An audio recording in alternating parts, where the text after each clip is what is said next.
नमस्कार, सवाल 10 बजे देख रहे हैं आप और आपके साथ मैं खुरतू।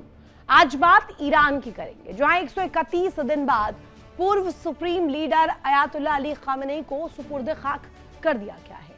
लेकिन अंतिम संस्कार से ज्यादा चर्चा उस चेहरे की हो रही है जो पूरे समारोह से गायब रहा। वो चेहरा मोज्तबा खामेनेई का, जिन्हें सत्ता का सबसे बड़ा दावेदार माना जाता है।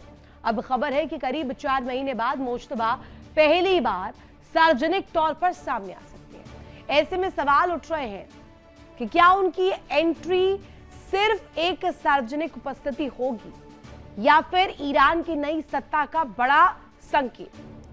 उधर अमेरिका ने ईरान पर दबाव और बढ़ा दिया है। वॉशिंगटन ने होर्मुज स्ट्रेट को पूरी तरीके से सुरक्षित और बिना किसी टोल के खोलने की मांग की है। वो इमारती अधिकारियों का दावा है कि तेहरान की अंदरूनी सत्ता संघर्ष ने यहां सीधे तौर पर संघर्ष विराम को भी कमजोर कर दिया है। और इसी बीच सैटेलाइट तस्वीरें भी सामने आई है। सैटेलाइट तस्वीरों ने एक और बड़ा दावा किया। रिपोर्ट्स के मुताबिक हालिया हमलों में क्षतिग्रस्त परमाणु और मिसाइल ठिकानों पर ईरान फिर से मरम्मत और निर्माण में जुटा हुआ है। क्या मोज्तबा खामेनेई की सार्वजनिक एंट्री ईरान में नए दौर की शुरुआत है? क्या हॉर्मुज को लेकर टकराव फिर से बढ़ेगा और क्या परमाणु कार्यक्रम एक बार फिर से रफ्तार पकड़ रहे हैं? इन तमाम मुद्दों को लेकर आज हम चर्चा करेंगे, बातचीत करेंगे, समझेंगे। लेकिन उससे पहले कुछ डिटेल्स आपके सामने रख देते हैं। 4 महीने बाद क्या मोज्तबा मिस्ट्री सुलझेगी? इसमें पहला पॉइंट है कि आज पहली बार सार्वजनिक होंगे मोज्तबा खामेनेई। कोम में पिता अली खामेनेई की शोक सभा की अगुवाई करेंगे। नए सुप्रीम लीडर के पहले सार्वजनिक कार्यक्रम पर वो दुनिया के सामने नजर आएंगे। युद्ध शुरू होने के बाद पहली बार सामने आने की संभावना है। सुरक्षा कारणों से अब तक सार्वजनिक मंचों से दूरी बनाई है। ईरान की सत्ता और नेतृत्व पर फिर से बढ़ी वैश्विक निगाह, यानी कि पूरी दुनिया की नजर अब इस अपीयरेंस पर, इस पब्लिक अपीयरेंस पर। इसी को लेकर बड़ी चर्चा हम करेंगे। हमारे साथ खास मेहमान जुड़े हुए हैं और जानने की कोशिश करेंगे कि ये मोज्तबा मिस्ट्री अब क्या सुलझेगी और सामने जैसे ही मोज्तबा आएंगे ये पूरा जंगी फ्रंट जो है वो क्लियर शब्दों में क्लियर हो पाएगा। तारुफ करवा दो अपने मेहमानों का। Group captain UK Devnath sir मेरे साथ जुड़े हुए हैं, दामोदर सिंह और साथ ही साथ डॉक्टर DK गुप्ता सर। पहला प्रश्न यूके देवनाथ सर आप ही से। Mojtaba mystery is a big thing now, और मोज्तबा कब सामने आएंगे पब्लिक डोमेन में, कब उनकी अपीयरेंस देखने को मिलेगी? और 131 दिन बाद अयातुल्ला अली खामेनेई को सुपुर्द खाक कर दिया गया है, लेकिन अब Mojtaba full form, full fledged सामने आने वाले हैं। इस पर आपकी प्रतिक्रिया? रितु जी, सबसे बड़ी बात तो है कि मोसाद अलर्ट है। शिन बेत के जो एजेंट्स हैं वो अलर्ट हैं। अमेरिका CIA अलर्ट है। ब्रिटेन की MI6 अलर्ट है। सारे जितने सैटेलाइट्स हैं अमेरिका के वो ईरान के आसमान की तरफ रुख कर दिए गए हैं। अमेरिका के MQ-9 रिपर ड्रोन्स लगातार होम्स के आसपास जो भी गतिविधि है, तेहरान से लेके होम्स तक जाने का जितने रास्ते हैं, हाईवेज हैं, सब पर नजर रखे हुए हैं। उनकी एक ही मंशा है कि पता लगे कि मुस्तफा खामेनी कहाँ से निकले, किस रास्ते से होम्स जा रहे हैं। होम्स में जब वो अपनी रस्म अदायगी कर लेंगे, उसके बाद वह किस रास्ते से वापस जा रहे हैं और कहाँ वापस जा रहे हैं। इसके बाद डोनाल्ड ट्रंप के ऑर्डर्स बहुत क्लियर हैं, नेतन्याहू के ऑर्डर्स बहुत क्लियर हैं कि जैसे ही पता लगे कि मुस्तफा खमेनी अपने गंतव्य स्थान पर पहुंच चुके हैं, उनके सीक्रेट ठिकाने पे पहुंच चुके हैं, जो कि सैटेलाइट से उनका कॉन्वॉय दिख जाएगा, उसके आधे घंटे के अंदर ही पहला बंकर बस्टिंग बॉम्ब उनके घर पर या उनके हाइडिंग स्थान पर फायर किया जाएगा। जी, साथ ही दामोदर जी हमारे साथ जुड़े हुए। दामोदर जी, आप इसे एनालाइज कर पा रहे हैं क्या? अभी मोज्तबा सामने आएंगे तो सबसे ज्यादा इसमें दिलचस्पी लेगा कौन, अमेरिका या इजराइल या पूरी दुनिया लेने वाली है इसे इक्वली? अनम्यूट कीजिएगा Damodar ji. Ritu, good morning and all panellists, good morning to you. सबसे पहली बात जो ये है कि आप जो कह रहे हैं कि मुस्तफा खामनेई जब सामने आएंगे तो सबसे ज्यादा इंटरेस्ट कौन लेगा? सबसे ज्यादा जो इंटरेस्ट लेगा वो कोई और नहीं होगा, वो ईरान की जनता होगी। वो अपने सुप्रीम लीडर को देखना चाहेगी, सुनना चाहेगी कि वो किस हालत में है।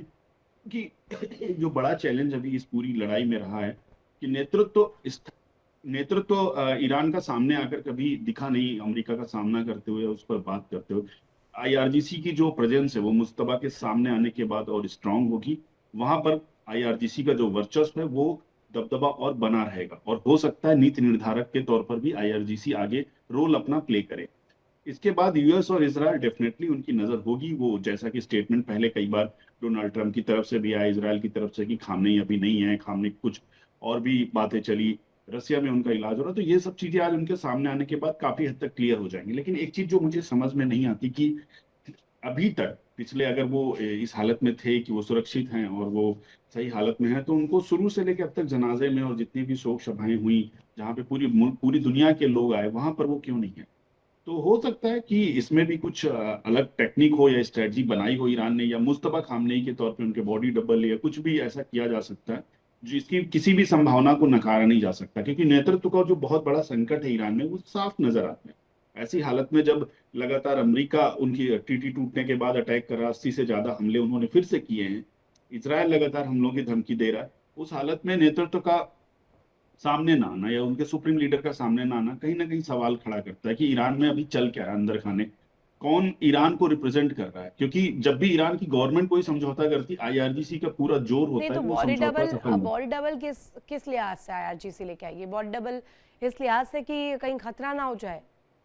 तो रितु, इसको ऐसे समझना होगा कि अगर मुस्तफा खामनेई होते तो जो पूरी दुनिया के सुप्रीम लीडर वहां पे जनाजे पे थे, तो वहां पे सुरक्षा का तो ऐसा कोई खतरा था नहीं। क्योंकि ये बात ऑब्वियसली कोई भी मुल्क उस समय तो हमला नहीं करेगा वहां पे, सारे जब मुल्कों के प्रतिनिधि वहां पे होंगे तो सबसे सुरक्षित जगह तो उनके लिए वही थी कि वहां पर उनको आना था और आना चाहिए था, अपने पिता के जनाजे में शामिल होना था, शोक सभा में शामिल होना था।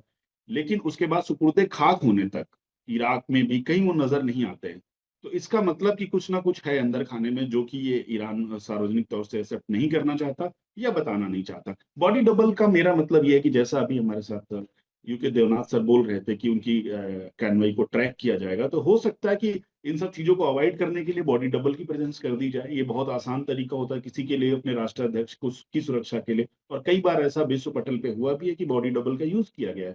तो मैं इसलिए ये बात, इसको बल मिलता है यहाँ पर मेरी बात को, क्योंकि जब अगर वो अभी तक बिल्कुल सुरक्षित थे और वो उनका स्वास्थ्य ठीक था और उनको लाने में सामने कोई प्रॉब्लम नहीं थी, तो बाकी जगह क्यों नहीं लाए? वहां पे विश्व पटल के जब पूरे विश्व के नेता थे वहां पर लगभग, और यूएई का प्रतिनिधि मंडल था, तो वहां मुस्तफा को होना था बातचीत का। और कोई भी विश्व का नेता या अपने देश का नेता जब उसके देश में बाकी दुनिया के सारे देश के लोग आए हों तो वहां पर होना चाहिए। पाकिस्तान के भी नेतृत्व से वो नहीं मिले वहां पर, कहीं पर भी वो खड़े दिखाई नहीं दिए, जो कि सबसे बड़ा रहनुमा उनका इस समय बन के उभरा हुआ है और बनने का दावा करता है। तो ऐसी हालत में अगर आज के लिए कहा जा रहा है कि कोम में वो भाग लेंगे शोक सभा में, तो निश्चित तौर से ये उनके लिए सबसे माकूल जगह होगी उनके हिसाब से। और ऐसा अनाउंसमेंट करके करना, ये भी बात मुझे समझ में नहीं आती। अगर वो कोम में शोक सभा में आ रहे हैं तो उनके लिए अनाउंस क्यों किया गया? फिर तो सुरक्षा की बात ही नहीं रह जाती। अमेरिका और इसराइल के लिए क्या ये मुश्किल होगा किसी भी जगह वो हों और वहां पे वो अपने बॉम्ब करके या उसको वहां पे उन्हें टारगेट नहीं कर सकते? मुझे तो नहीं लगता कि बहुत मुश्किल चीज है। तो ये सब चीजें ना, अभी जब तक उनका सार्वजनिक तौर से कोई अपीयरेंस नहीं होता, अगर ये नहीं हो रहा, तो मैं एक बात बिल्कुल कह दूं कि वो इस हालत में है ही नहीं कि वो सार्वजनिक तौर से देश का नेतृत्व कर सके या लोगों के सामने आके खड़े हो सके। इस ये बात में लड़ाई जहां कोई से शक नहीं। इनिशिएट हुई दामोदर जी, क्वेश्चन वहां से भी उठ जाता है क्योंकि इतने महीने बीत गए हैं। डीके गुप्ता बिल्कुल। सर, आप इसे जरा अपने शब्दों में समझाइएगा कि कभी कहा गया कि मुश्तबा अलाइव है, जिंदा है, नहीं है, ये भी एक मिस्ट्री थी। मॉस्को में इलाज करवा रहे हैं, ईरान में ही है, तेहरान में ही है, सीक्रेट बंकर में छुपे हुए हैं, तमाम तरीके की एनालिसिस और अटकलें लगाई गई। अब ये ईरान की तरफ से जब मोजतबा को लेकर कोट अनकोट रुख रखा गया कि आज वो दुनिया के सामने आएंगे, तो इसका पीछे का मकसद क्या है? ईरान का क्या दिखाना चाहते हैं? कॉन्फिडेंस, या ईरान के लोगों को कॉन्फिडेंस में लेना चाहते हैं? अनम्यूट कीजिएगा गुप्ता सर। जी रितु जी, नमस्कार आप सभी लोगों को। देखिए, अगर जब खोमैनी थे, जिंदा थे, तो उन्होंने 6 लोगों की पैनल बनाया था जिसमें कि मुस्तफा का नाम नहीं था कि बाद में हेड कौन करेगा कंट्री को अगर मैं नहीं रहता हूं तो। एक तो मुस्तफा का नहीं था। मुस्तफा की हमेशा खुमैनी अपने पिताजी से पटती नहीं थे, उनका गुप्तचर जो है करते थे। तीसरी बात है कि जहां तक मैं गैदर कर पाया हूं इंफॉर्मेशन, वो आज की सभा में नहीं आ रहे हैं। और खुमैनी के पोते जो हैं सैयद अली खुमैनी इस सभा के मुख्य वक्ता के रूप में नियुक्त किए गए हैं, जो मजलिस पढ़ेंगे, तो आज भी नहीं आ रहे हैं।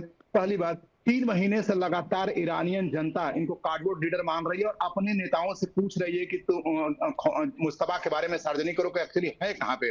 आज तक कोई जो वहां पे प्रशासनिक संस्था है ईरान की बता नहीं पाई है कि एक्चुअली वो कहाँ पे हैं।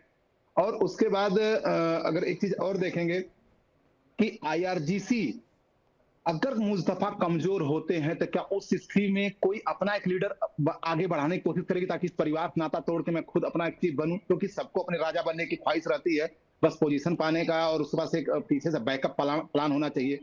तो आईआरजीसी भी क्या चाहती है, इजराइल क्या इस कंडीशन में ऐसा चाहता है कि या तो ऐसी कंडीशन मफाद ने पता कर ली होगी। आपने ये पॉइंट रखा, इसके साथ साथ इसमें जुड़ जाता है, क्योंकि रहबर का जब जिक्र होता है कि रहनुमा के तौर पर अगर मापा और तोला जाए तो अयातुल्ला अली खामनेई पहले सुप्रीम लीडर जो थे वो, और in comparison to Mujtaba Khamenei अभी ज्यादा इंपॉर्टेंट क्यों है मुज्तबा का अपीयरेंस ईरान के लोगों को? जी रितु जी, मुस्तफा ज्यादा इंपॉर्टेंट नहीं है। जिस समय अमेरिका ने इनके परिवार को साफ कर दिया और लगभग इनको भी मार दिया था, उस समय एकजुटता दिखाने के लिए इनको लाया गया सामने। अदरवाइज इसके प्रीवियस लिस्ट में इनका नाम भी नहीं था। खुमैनी ने खुद इनका नाम नहीं रखा था, और ये अहमदी नेजाद के साथ मिलकर इनके साथ इनके तख्ता पलट करने की कोशिश भी किए थे। इस पे इसका विश्वास है, 3 भाई अपना और काम करते हैं। तो यहाँ पे एक चीज है कि मुस्तफा जो, अब मुस्तफा के बारे में एक चीज और है कि मुस्तफा जो है यहाँ पे जिस तरह से पॉलिटिकल जो 3 सत्ता बनी हुई इनकी प्रेसिडेंट की, अब्बासी की और खालिबाफ की, इनको देखो नहीं मारा जाता है। और इवन लारी जानी केवल अपनी बेटी से मिलने गए थे, और मिलने के लिए चाय पी रहे थे, उससे समय बर्बादी, मतलब एक ही बार वो निकले थे बाहर, उनको बर्बादिंग कर दी गई थी। तो ये नेतृत्व भी, जैसा कि दोनों पैनलिस्ट बोल रहे हैं, नेतृत्व का एक वहां पे अभाव है। तो उस नेतृत्व के भाव में एक इंटरनल, इसको द्वंद्व जो बोलते हैं पॉलिटिकल साइंस में, वो द्वंद्व चल रहा है। उस द्वंद्व में जो है अभी ईरान खुद डिसाइड नहीं कर पा रहा है कि कभी मैं मिसाइल मारूं कि नहीं, मुस्तफा आएंगे कि नहीं, कौन बनेगा चीफ। तो एक इंटरनल चल रहा, और उसका एक फायदा भी अमेरिका चुपचाप उठा रहा है, और इसीलिए अमेरिका चाहता है कि किसी तरह से समझौता हो जाए, तो ताकि मैं इंटर करूं। एडेड बेनिफिट्स के साथ क्या अमेरिका ईरान के लिए जो बीच की कंडीशन है, इसमें इजराइल और अमेरिका क्या इसमें एज जुड़ेंगे? यूके देवनाथ सर, अभी सबसे बिगेस्ट प्लानिंग क्या होगी अमेरिका की इफ इन केस हमला करने की कोशिश करें? इस पर आपका एनालिसिस चाहूंगी। एक बड़ी खबर इस बीच, आज पहली बार सार्वजनिक होंगे मुज्तबा खामनेई। कोम में पिता अयातुल्ला अली खामनेई की शोक सभा रखी गई है, जिसकी अगुवाई करेंगे नए सुप्रीम लीडर के पहले पब्लिक अपीयरेंस का ये कार्यक्रम है, सार्वजनिक कार्यक्रम जिसमें दुनिया की नजर टिकी हुई है। युद्ध शुरू होने के बाद पहली बार सामने आने की संभावना सुरक्षा कारणों से अब तक रहे सार्वजनिक मंचों से दूर। एक और बड़ी खबर इस बीच सामने आ रही है, वो भी आपको बता दें, डोनाल्ड ट्रंप की ईरान को बड़ी धमकी। डोनाल्ड ट्रंप ने ईरान को इस्तीफा बड़ी धमकी दी है और सीधे कहा कि ईरान को दबा करने के लिए अमेरिकी सेना पूरी तरीके से तैयार है। 1000 मिसाइलें तैयार है, साथ ही साथ ईरान ने मेरी हत्या की साजिश अगर की तो ईरान इसका रेपरकशन झेलेगा। ईरान ने हमला किया तो जवाब विनाशकारी होगा। अब ये कोट अनकोट विनाशकारी जो उन्होंने स्टेट दिया एक तरह से, यूके देवनाथ सर इस पर भी आपका एनालिसिस, लेकिन उससे पहले मेरे प्रश्न पर कि अभी अमेरिका क्या कोशिश कर सकता है? CIA मोसाद के हेडक्वार्टर्स में भी क्या चर्चा हो रही होगी मुज्तबा के पब्लिक अपीयरेंस पर? कि अगर आप अमेरिका का देखेंगे, CIA हेडक्वार्टर में जितने भी उनके टॉप एनालिस्ट हैं, वो सब अपने अपने CCTV के सामने बैठे हुए हैं, अपने अपने जो जूम माइक्रो लेंस हैं उसको फोकस किए हुए हैं तेहरान की गलियों में। CIA ने पहले से ही, मोसाद ने भी पहले से भी 5 या 6 जगह आइडेंटिफाई किए हैं जहां ईरान के अंदर, तेहरान के अंदर, जहां मुस्तफा खामनेई रह सकते हैं, हो सकते हैं, छुपे सकते हैं, इंजर्ड हैं तो वहां पर छुपे हुए हैं। तो इन सब जगह पर पैनी नजर रखे हुए हैं। हरकत तेहरान के जितने ट्रैफिक क्रॉसिंग्स हैं वहां पे मोसाद ने अपने इंटेलिजेंस एजेंट्स को छोड़ा हुआ है। ये जो ट्रैफिक क्रॉसिंग्स पर जो जब हम कहते हैं कि मोसाद के इंट ऑफिसर्स डिप्लॉयड हैं, ये ज्यूश या इजरायली नागरिक नहीं होते हैं। ये ईरान के अंदर ही ईरानियन होते हैं जो कि शाह ऑफ ईरान के सत्ता का समर्थन करते रहे थे। और ये लोग नहीं चाहते हैं ईरान में खमेनी का सत्ता हो।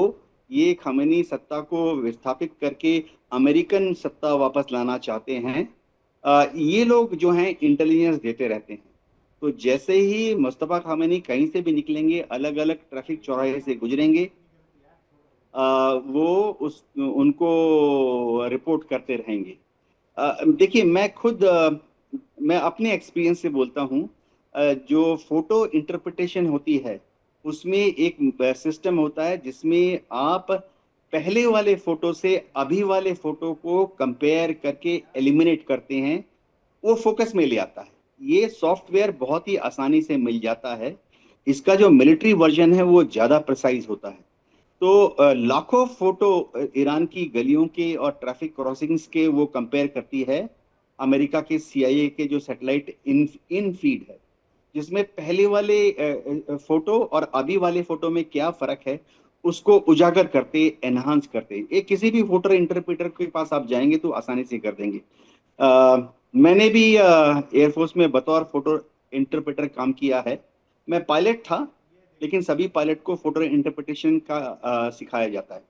तो उससे तुरंत पता लग जाता है कि मुस्तफा खामेनी किधर है। जैसे कि दामोदर जी ने कहा, इसमें कोई शक नहीं है कि नॉर्थ कोरिया से सीखते हुए, रूस से सीखते हुए बॉडी डबल का इस्तेमाल किया जाएगा। और 5 या 6 कॉन्वॉय अलग अलग डायरेक्शन से निकलेंगी। सारी कॉन्वॉयज एक जगह से नहीं निकलेंगी, वो अलग अलग रूट फॉलो करके कॉम पहुंचेंगी। तो बॉडी डबल का इस्तेमाल किया जा सकता है, किया जाएगा। एक और चीज जो करती है ईरान की इंटेलिजेंस एजेंसीज की, वो जो भ्रमित करने के लिए, इजरायली सिग्नल इंटेलिजेंस को भ्रमित करने के लिए, वो बहुत सारा मोबाइल में आर्टिफिशियल ट्रैफिक पैदा करते हैं। यानी अचानक लगेगा कि जो मोबाइल नंबर नहीं तो IRGC का इसमें है। ब्लफ गेम भी तो आएगा ना UK Devnath sir, bluff game भी तो कर सकते हैं। एक बड़ी खबर इस बीच, हॉर्मूज पर हमले को लेकर ईरान ने माफी मांगी है। हॉर्मूज पर हमले को लेकर ईरान ने माफी मांगी है। अमेरिका ने ईरान से माफी मांगी है। हमसे गलती हुई, आगे बातचीत जारी रखेंगे। ट्रंप प्रशासन से बातचीत के दौरान ईरान बोला है। इसी पर एक रिएक्शन दामोदर जी का। दामोदर जी, ब्लफ गेम भी तो इधर किया जा सकता है। अमेरिका और इजराइल को ठगने के लिए ईरान ये कोशिश कर सकता है कि कैसे भी ब्लफ किया जाए। जैसे सर बता रहे कि 4-5 कॉन्वॉयज हो और बॉडी डबल एक जगह रियल मुश्तबा। पहली बात तो मैं इस संभावना को ही नकारता हूँ कि रियल मुस्तबा अभी इस हालत में है कि वो किसी भी सार्वजनिक सभा को संबोधित कर सके या सार्वजनिक तौर से सामने आ सके। दूसरी बात, लोगों को मोटिवेट रखने के लिए, IRGC को मोटिवेट रखने के लिए हो सकता है बॉडी डबल का इस्तेमाल किया जाए। और तीसरी बात, मुस्तबा का कोई भी मूवमेंट तेहरान से कौम होगा या कौम से किस शहर पे है वो ये अभी कहा नहीं जा सकता, पर एनालिसिस हो सकते हैं अपने अपने सभी के। मैं ये नहीं मानता कि वो इतना लंबा सफर सड़क से या कॉन्वॉय से या हेलीकॉप्टर से तय करेंगे इन हालात पे। एक चीज मैं स्ट्रेटजिक बात करूंगा कि उनका सामने आना ईरान के उन लोगों के लिए जो कि खामनेई के भक्त हैं या जो खामनेई को अपना मसीहा मानते हैं, उन सब के लिए बहुत बड़ी बात होगी, मोटिवेशन फैक्टर होगा। और अगर वो होते तो ये काम बहुत पहले हो जाता, 4 से 5 नहीं, 6 से 10 दिन पहले ही, जब उनका नहीं, पर जनाजा। अभी तो ट्रंप ये कह रहे हैं कि उन्हीं को मारने की साजिश रची जा रही है। उनको मारा जाएगा, कोशिश भी की जाएगी तो ईरान को उड़ा दिया जाएगा। वो ईरान को कई बार उड़ा चुके हैं। अगर उनके बस का होता, वो कागज का एक टुकड़ा होता, तो कब कब का वो फाड़ के फेंक देते। उनके यहाँ मैप और ब्रीफिंग में तो ईरान को उड़ाने की ही धमकी देते होंगे, लेकिन उनके लीडर्स जो US के अमेरिकन फोर्सेज है, US के जो फोर्सेज लीडर हैं, वो बहुत सुलझे हुए, बहुत ट्रेंड होते हैं। उन्हें पता है अपने देश हित के लिए क्या करना है। राष्ट्रपति के ऑर्डर को फॉलो करते हुए भी उन्हें क्या करना है, ये और हर एक मिलिट्री लीडर को पता होता है पॉलिटिकल डिसीजंस को कैसे इंप्लीमेंट करना है। और ये बात यूके देवनाथ सर बहुत अच्छे, ये इसकी पढ़ाई होती है प्रॉपर कि आपको किस डिसीजन को किस तरह से इंप्लीमेंट करना है। आपको ये बात मैं बता दूं, मिलिट्री लीडरशिप कभी भी पॉलिटिकल लीडरशिप के डिसीजन को एज इट इज इंप्लीमेंट करे जरूरी नहीं होता। उनको वो करेंगे इंप्लीमेंट जरूर, क्योंकि उनकी वो बात है इसके लिए, लेकिन उसको किस तरह से किया जाए ये बहुत तय करता है उनके विवेक पर। तो एक चीज मैं बताऊं, ट्रंप के किसी भी डिसीजन पर सेंटकॉम या उनके जो लीडरशिप है कैसे एक्ट करेगी, वो बहुत ही जुडिशियस और सही तरीके से करेंगे। ट्रंप के कहने से ईरान को बर्बाद करना या ना करना ये कोई भी लीडरशिप तय नहीं करेगी। ट्रंप का भाषण अब एक बिल्कुल माखौल बन चुका है, उनके बयान कभी भी कुछ भी वो बोल देते हैं। माफी मांगना जो मुझे लगता है कि ये एक साजिश हो सकती है, ये एक तरीका हो सकता है। जैसे पहले भी आपने देखा हो कितना ज्यादा अमेरिका का जोर था जब पहली स्ट्राइक करी अमेरिका ने खामनेई को एलिमिनेट करने के लिए कि आप बातचीत की टेबल पर आइए। कतर में बातचीत का एक दौर खत्म हो चुका था, किसी को उम्मीद नहीं थी कि अभी इस समय हमला होगा, लेकिन मैंने लगातार चैनल्स में कहा था कि ये जितनी ये भी कौन सा चीजें चल ईरान रही रुक हैं, गया है इसके बाद? ईरान रुका भी तो ईरान नहीं झुका है, नहीं है ईरान रितु, ये झुका बात भी बिल्कुल नहीं सही है। है। ईरान अभी कहा जा रहा है कि कंस्ट्रक्शन के साथ साथ रीऑर्गेनाइज कर रहा है अपने न्यूक्लियर प्रोग्राम के पूरी व्यवस्था को, पूरी मैनेजमेंट को। डीके गुप्ता सर, इस पर आपकी प्रतिक्रिया? 4 महीने बाद भी मुश्तबा का अपीयरेंस इतना इंपॉर्टेंट क्यों है अभी के क्राइसिस में? जी रितु जी, इतना इम्पोर्टेंट नहीं है, हम इम्पोर्टेंस उसको दे रहे हैं। अदरवाइज वहां के लोग बस आईआरजीसी वाले सोच रहे हैं कि हम एकजुटता दिखाएं, लेकिन मेरी थ्योरी करे कि आईआरजीसी और वहां की जो लीडरशिप है वो चाहती नहीं मुस्तफा वगैरह आए, अब उनका जमाना खत्म हो गया, अब हम लोग देखें इसको।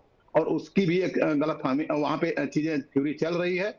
और मैं पहली बार इतना सॉफ्ट एक स्टैंड देख रहा हूँ ईरान का, जो माफी मांगा है। अगर माफी एक सत्य है, इसका मतलब कि जो हम लोग बहुत पहले से इस पर डिस्कस कर रहे हैं कि ईरान अच्छी तरह से हारा हुआ है, इस तरह ईरान अब ग्रिप में आ चुका है, और इसीलिए इसको इंगेज रखेंगे ट्रंप इंगेज रख के किसी तरह से अंदर घुसना चाहते हैं ईरान के थ्रू।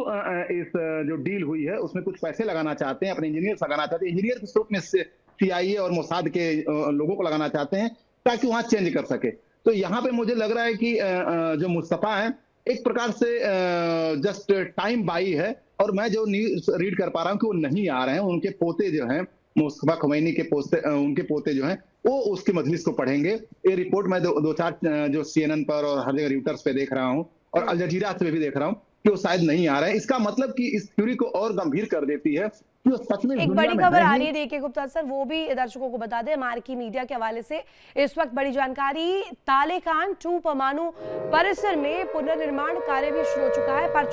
परमाणु परिसर में फिर से निर्माण कार्य आगे प्रगति लेते हुए नजर आ रहे हैं। मार्की हमलों के बाद दोबारा से ये काम शुरू हुआ है, रिपोर्ट्स ये दावा कर रहे हैं। डीके गुप्ता सर, इस पर जरा अपनी प्रतिक्रिया दीजिएगा। मैंने कहा परमाणु प्रोग्राम, न्यूक्लियर वेपन्स को लेकर के पूरी एक तस्वीर, उसे फुल स्टॉप नहीं लगाया है ईरान ने कहीं से भी, और ईरान अब उसे रीएस्केलेट करने की कोशिश भी कर रहा है। क्योंकि रितु जी, अगर 10 दिन का भी समय मिलेगा तो रिग्रुप करने की हर एक सेना अपनी कोशिश करती है, चाहे हमारी सेना हो चाहे कहीं की सेना हो, और यही चीज ट्रंप नहीं होने देंगे। देखो बसयार पे अभी 2 दिन पहले उन्होंने अटैक किया है, तो एक एक इन्फॉर्मेशन उनको पता चल रही है। अमेरिकन को रिग्रुप कभी नहीं होने देंगे ईरान को। अब ईरान में अमेरिका घुस चुका है एक प्रकार से कहिए, और चूंकि जिस तरह से सोच है ट्रंप की और प्रेसिडेंट से अलग कि वो किसी चीज को कंक्लूड करना चाहते हैं, तो वो कोशिश करेंगे कि मेरे रहते रहते ईरान इतना कमजोर हो जाए या इस तरह से हो जाए कि मैं वहां अब्राहम अकॉर्ड लागू कर सकूं, ईरान में एक प्रकार से सोच बदल सकूं, मैं खुमैनी का जो हवा था वो निकाल सकूं वहां से, और इजराइल को काफी दिनों तक मैं एक राहत दे सकूं 20-25 साल के लिए कि तुम्हारे ऊपर एटलीस्ट परमाणु अटैक तो नहीं होगा। तो एक कभी भी सेना चाहेगी रिग्रुप करना, अमेरिका नहीं चाहेगा रिग्रुप होना, इजराइल नहीं चाहेगा। अगर इनको लगेगा सच में अगर कोई इन्फॉर्मेशन मिल जाएगी तो उसी दिन अटैक इजराइल बिना अमेरिका से पूछे भी कर सकता है। तो ये अब ईरान को इस पोजीशन में ला चुके हैं कि ईरान केवल जैसे वही होता है ना कि एक दिन विंको थे तो वो कह रहे थे कि दारू वाले को कितना भी मारो, बोलेगा मैं जीत गया, वो पिटता रहेगा फिर भी बोलेगा मैं जीत गया। तो ईरान की हालत लगभग वैसे ही चल रही है। आप कह रहे हैं कि हार गए हैं, कुछ बचा नहीं है, लेकिन इसके बावजूद भी वो एक धौस दिखाने का एक तौर पर, फंक्शनल तौर पर, साइकोलॉजिकल तौर पर खुद को अभी भी इस जंग में अडिग बता रहा है, स्टेबल बता रहा है। यूके देवनाथ सर से मेरा प्रश्न, उससे पहले एक बड़ी खबर, सेंटकॉम ने जारी की नई तस्वीर। मध्य पूर्व में अमेरिकी सैन्य मौजूदगी बरकरार है। समुद्री क्षेत्र में अमेरिकी गतिविधियां बढ़ गई है। तनाव के बीच अमेरिका का शक्ति प्रदर्शन भी जारी है। USS George H.W. बुश पर नाइट फ्लाइट ऑपरेशन इसको लेकर जानकारी यूके देवनाथ सर, ये ऑपरेशन क्या है, जरा 10 सेकंड में बताइए क्योंकि समय बहुत कम है मेरे पास। जी हाँ, अमेरिका ने 3 एयरक्राफ्ट कैरियर ग्रुप डिप्लॉय किए हुए हैं, एक उत्तरी अरब सागर में, एक भूमध्य सागर में और एक अटलांटिक में, जो कि अभी मध्य पूर्व की तरफ तैर रहा है। नाइट फ्लाइंग ऑपरेशंस में रात के अंधेरे में शिप की सारी लाइटें ऑफ करके हवाई जहाज टेक ऑफ करते हैं, सिमुलेट करते हैं कि उन्होंने दुश्मन पर हमला किया, वापस आके घुप अंधेरे में लैंड करते हैं डेक में। जी बहुत शुक्रिया आपका तमाम जानकारी साझा करने के लिए और तीनों का ही कीमती समय भी देने के लिए। इसी के साथ यहाँ रुकेंगे एक छोटे से ब्रेक के लिए। ब्रेक के उस पार भी खबरें लगातार जारी है, बने रहिए इंडिया डेली के साथ। देखिए इंडिया डेली 24/7 अब आपकी स्मार्ट टीवी पर। इंडिया डेली मौजूद है सभी डिजिटल प्लेटफॉर्म पर लाइव और लगातार। इंडिया डेली 24/7 हर दिन राष्ट्र को समर्पित।